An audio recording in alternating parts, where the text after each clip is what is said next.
Hi, this is Heather I'm Molly. from Flying Fox Arts. I don't think we formally introduced Miss Molly as she's trying to hide from the video. This is Molly and she's my assistant, my daughter, really my right-hand man in every class that we teach. She's also the color expert, so if ever you take a class with us, you will have Miss Molly show you what to do. You can sit down now if you're... Thank you.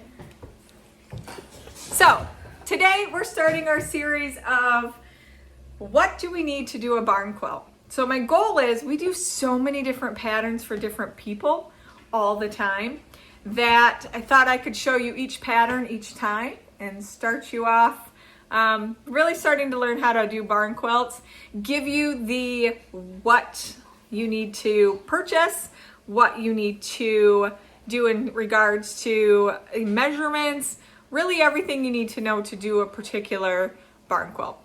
So this one, starting off a little bit more advanced for you guys, but it's the one somebody ordered right now, and I want to make sure that they get that.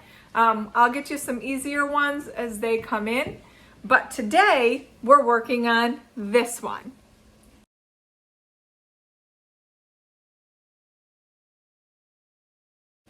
Very Christmassy, very holiday appropriate. So what do you need first? So like I said, this is our series of what we're gonna do. What do you need first? And that's wood.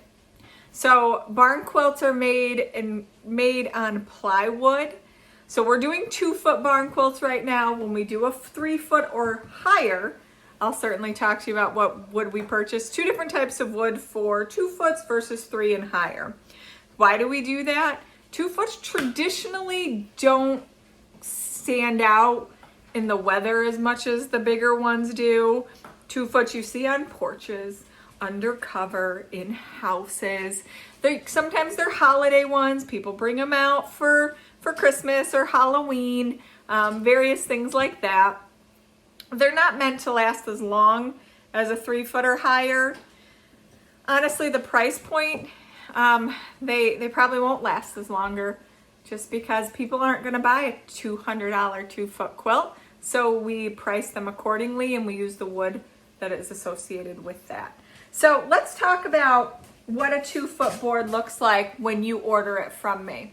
So this is, we're doing a Christmas one, but I'm going to show you what a 2-foot board looks like if you order it from me, and this is it. So this is a 2-foot standard board, really rad pumpkin here. Very old. Very old rad pumpkin. This is probably 5 years old, and you can see how much it's stood up. It's not bowing. Like I said, it's not meant to be exposed directly to the weather. It can go outside. They're treated to go outside. This one certainly goes outside. It's just not stuck in torrential rain on a regular basis. So 1/4-inch plywood. You can see that. And this board comes as simply as this. 1/4-inch plywood. And that's also called lawn. It's flooring. And you can get that at Lowe's or your local lumber yard here in Wysox or in Wysox, Pennsylvania, where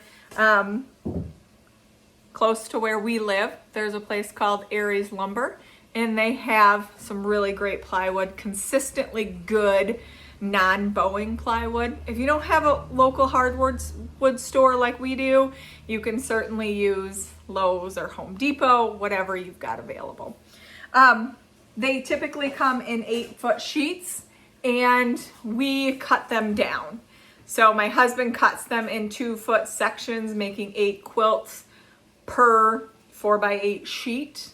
Lowe's and Home Depot will cut them for you if you'd like to. They can do that for you. I don't know what their cost is now.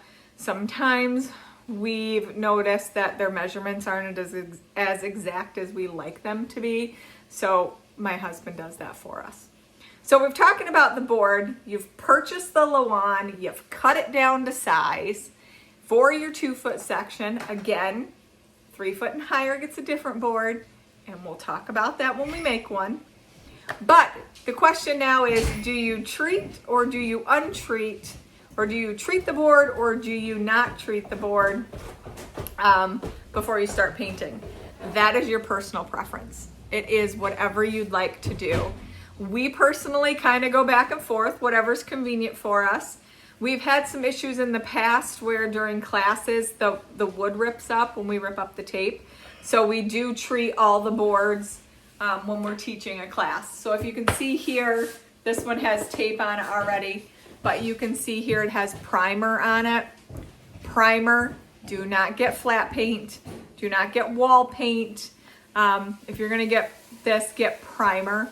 And I can explain more about what primer we use versus flat paint.